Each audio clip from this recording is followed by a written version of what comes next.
지금 이 시간에는 여드름의 치료법에 대해서 알아보도록 하겠습니다. 여드름의 치료법은 지난 강의에서 알려드렸던 여드름의 발생 원인과 악화 요인들을 다스리시는 것이라고 할 수 있는데요.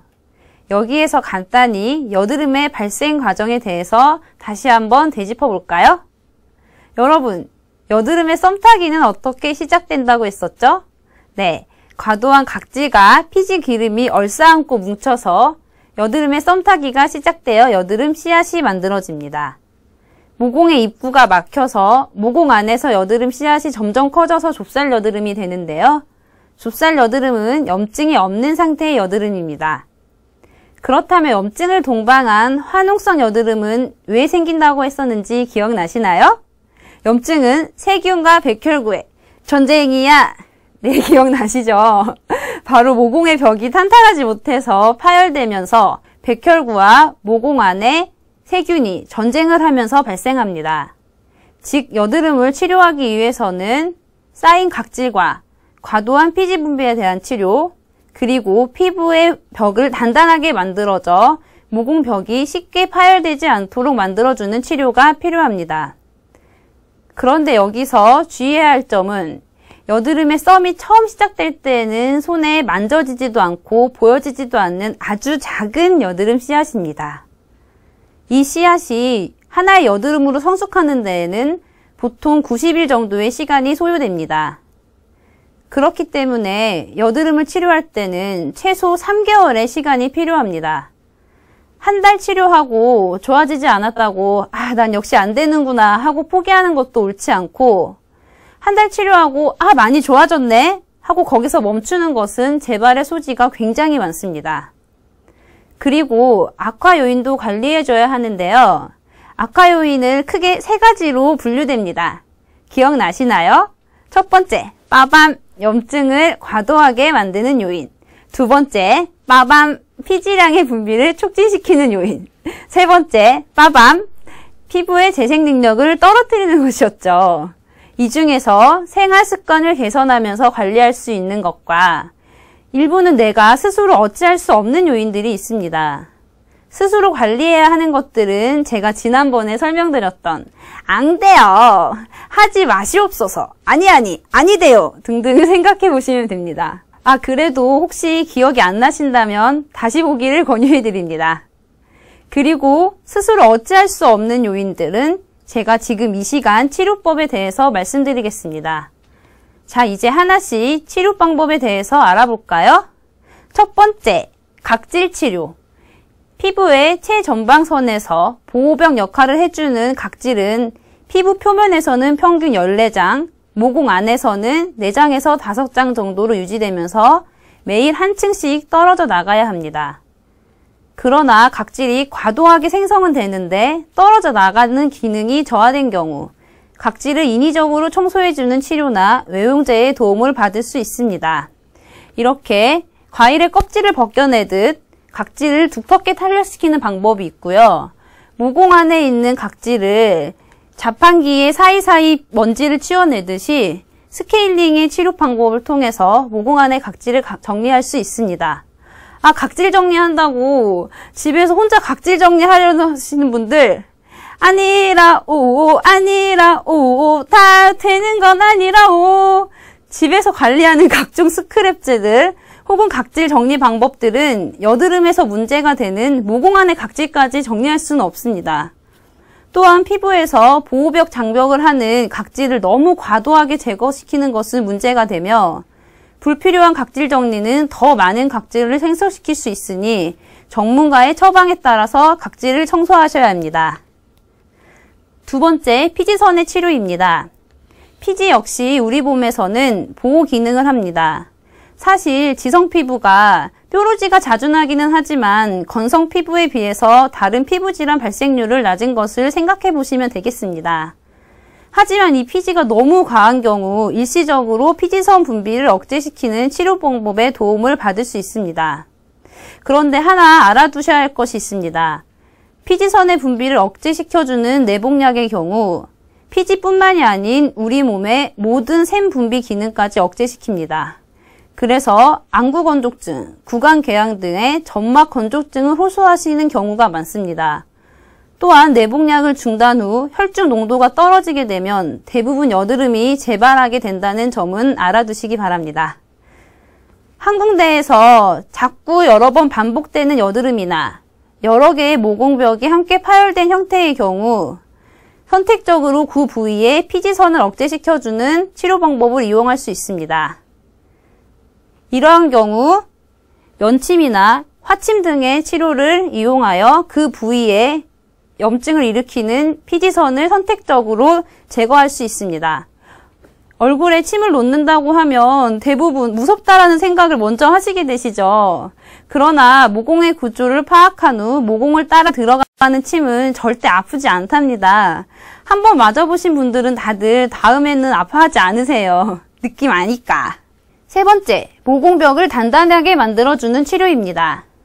모공벽을 단단하게 만들어주는 치료는 피부의 재생 능력을 살려주어 건강한 피부로 만들어주는 치료입니다. 그리고 이 부분에서 한의학적 치료가 장점을 발휘합니다. 없애거나 억제시키는 치료가 아니고 부족한 면을 보충해주는 치료이기 때문입니다. 피부에 직접 치료하여 모공벽이 튼튼하게 해주는 방법으로는 필요한 영양분을 도포해주는 방법과 면침, 약침 등의 방법이 있습니다. 그리고 피부만을 치료하는 것이 아닌 개개인에게 문제가 되는 장기의 기능을 찾아 치료하는 침술 및 한약 치료로 피부를 건강하게 만드실 수 있습니다. 각각의 장기는 여드름의 피부와 관련이 됩니다. 한의학에서 오장은 무엇일까요? 바로 간, 심, 비, 폐, 신입니다. 자, 그럼 하나씩 어떻게 관련되는지 알아볼까요? 폐입니다. 폐는 폐주피모, 폐주 선발숙강 작용을 하는데요. 피부를 주관하는 장기는 폐입니다. 왜일까요? 피부는 우리 몸에서 가장 바깥쪽에 위치하여 외부의 보호벽 역할을 합니다. 폐 역시 오장육부의 장기 중에 가장 위쪽에 위치하여 나쁜 기운이 들어왔을 때 외사를 방어하는 대장부 역할을 하기 때문에 폐와 피부가 서로 밀접한 관계를 맺기 때문입니다. 폐는 탁한 기운과 노폐물은 밖으로 내보내주고 맑은 기운과 영양분을 아래의 각 장기들에게 뿌려주는 구름과 같은 역할을 해줍니다. 이런 폐의 역할이 문제가 생기게 되면 담음이라는 노폐물이 생기게 되고 모공을 막히게 하여 피부 질환이 많이 발생하게 됩니다. 폐가 호흡을 주관하는 것은 다들 아시죠? 폐의 기능을 살려서 피부도 숨을 쉽게 쉴 수 있게 도와줍니다. 우리 피부는 소중하니까요. 비주 운하 작용을 합니다. 소화 기능이 떨어져 있거나 혹은 소화가 잘 안 되는 기름진 음식 등을 많이 먹게 되면 여드름이 심해집니다. 왜일까요? 소화 기능이 떨어지게 되면 피부로의 영양분 공급이 되지 않아 재생 능력이 떨어지게 되어 여드름의 염증을 심화시키거나 반복되는 염증을 발생하게 만들기 때문입니다. 사람은 모두 먹기 때문에 그리고 먹은 것을 소화시켜서 각 인체기관에 운반되어 활용될 수 있기 때문에 살 수 있습니다. 피부 역시 마찬가지죠. 비는 한의학에서 소화기계 전체의 기능을 통칭합니다. 맥돌과 같이 먹은 것을 잘게 부수고 으깬 후 각각 필요한 장기로 보내주는 역할을 합니다. 즉 비의 기능이 떨어지게 되면 소화가 잘 안 되게 되니 비의 기능을 살려주는 건 역시 여드름 치료에 필요합니다. 세 번째 장기, 간입니다. 간은 간주 소설 작용을 한다고 합니다. 간 때문이야, 간 때문이야, 비로는 간 때문이야. 간 하면 이 노래가 제일 먼저 떠오르시죠. CF 광고에서도 알 수 있듯이 간은 해독하는 기능이 있기 때문에 간 기능이 떨어지면 해독 기능이 떨어져 피로도 쉽게 느끼게 됩니다. 한의학에서는 해독 작용뿐만 아니라 기혈, 진액, 소화, 정신적인 면에서까지 간이 잘 통하게 해주는 작용을 한다고 하는데요. 즉 이렇게 막혀있는 길이 아니고 잘 뚫어질 수 있게 만들어주는 소통시키고 발설시키는 작용을 한다고 봅니다. 이런 간의 능력이 떨어지게 되면 기혈이 울결되어서 어혈이 발생하기도 하고 작은 일에도 스트레스가 쌓이기도 합니다. 스트레스는 여드름을 악화시킨다고 했던 거 기억나시죠? 그러니까 간 기능을 살려주는 건 역시 여드름 치료에 중요합니다. 마지막, 심과 신의 장기입니다. 수승화관과 연관이 되는데요. 심은 화를 주관하고 신은 수를 주관한다고 합니다. 상초에 있는 심은 화를 주관하여 아래로 내려주고 하초에 있는 신은 수를 주관하여 위로 올려주는 역할을 해서 수하가 서로 만날 수 있게 도와줍니다. 모름지기 발은 따뜻하고 머리는 차갑게 하라고 했듯이 아래는 따뜻하고 위는 찬 것이 정상입니다. 그런데 이 기능이 부족하게 되면 반대로 상열, 하한 증상이 나타나게 됩니다. 즉 조금만 무슨 일이 있어도 얼굴이 빨개지시면서 미스 홍당무가 되시는 분들이 있습니다. 이런 분들은 얼굴의 염증을 악화시킬 수 있기 때문에 심과 신의 기능을 살려서 여드름 치료에 도움을 줄 수 있습니다. 한의학적 이야기를 했더니 한자들이 쏟아져 나오면서 머리가 복잡해지시나요? 자, 우리 여기서 한 템포 쉬어갈 겸 머리, 목, 어깨 정렬 스트레치를 알려드릴게요. 갑자기 여드름 치료에 대해서 얘기하다가 생뚱맞으신가요? 아닙니다. 목과 어깨의 기혈순환이 잘 되어야지 여드름 피부의 치료에 도움을 줄 수 있습니다. 자, 그럼 모두 함께 따라해 볼까요? 우선 어깨를 쭉 펴시고 턱이 이중턱이 되도록 뒤로 머리를 밀어주세요.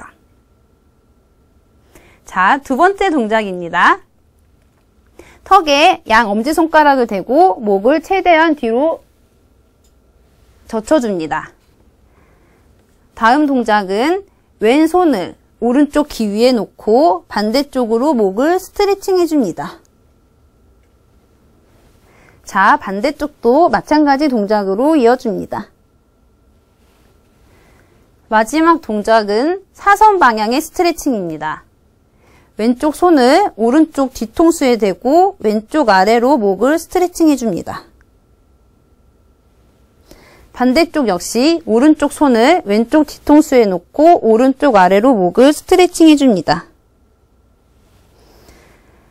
자, 이제 좀 시원해지셨나요? 그럼 악화 요인을 치료하러 가볼까요? 고고싱! 악화 요인 첫 번째, 염증을 심화시키는 요인이었습니다. 즉 얼굴을 붉어지게 만드는 얼굴의 혈관을 팽창시키는 요인들입니다. 양방에서는 염증 치료를 위해서 염증 주사나 항생제들을 처방합니다. 그러나 이는 일시적인 요법일 뿐 근본적인 치료는 아닙니다. 술, 매운 음식, 사우나 이런 요소들은 스스로 관리가 가능하나 조금만 긴장을 하거나 떨어도 얼굴이 벌겋게 되시는 분들은 이거 스스로 어찌할 수가 없죠. 아까 미스 홍당무 말씀드렸듯이 상열 하한 증상이므로 한의학적 치료가 굉장한 많은 도움을 줄 수 있습니다. 또한 염증을 진정시킬 수 있는 한약재에서 추출하여 만들어진 얼굴에 직접 뿌리는 도포제나 마스크, 팩 등과 약침 주사 치료가 활용이 됩니다. 악화 요인 두 번째, 피지 분비량을 촉진시키는 요인입니다. 이 중에서 호르몬과 관계된 요인은 치료에 도움이 필요한 경우가 많은데요. 여성들의 경우 프로게스테론 분비량이 많아지는 배란 후부터 생리 전이 여드름이 심화되는 시기이므로 배란 후 시기부터는 좀 더 집중적으로 여드름을 치료하는 것이 좋습니다. 그리고 생리와 여드름이 관계가 깊은 분일수록 생리통, 생리불순 등 월경 질환을 갖고 계시는 분들이 많습니다. 아랫배가 차고 자궁에 어혈이 있는 경우이므로 이를 치료해주는 것이 여드름 치료에 많은 도움이 됩니다. 또한 스트레스가 많은 경우 코티졸 호르몬에 의해서 피지 분비량이 늘어납니다. 마지막 악화 요인은 피부 재생 능력을 떨어뜨리는 요인들입니다. 우선 수면, 불면증이 있는 경우 숙면을 취하실 수 없기 때문에 피부 재생 능력이 떨어지게 되므로 여드름 피부 치료를 위해서라도 불면증은 꼭 치료하시기를 권유드립니다. 자, 여기까지 지난 시간과 이번 시간에 걸쳐서 여드름에 대해서 알아보았는데요. 자, 어떠셨어요? 여드름에 대해서 많은 도움이 되셨나요? 끝까지 시청해주신 여러분 감사합니다. 지금까지 유쾌한 한의사 최부미였습니다.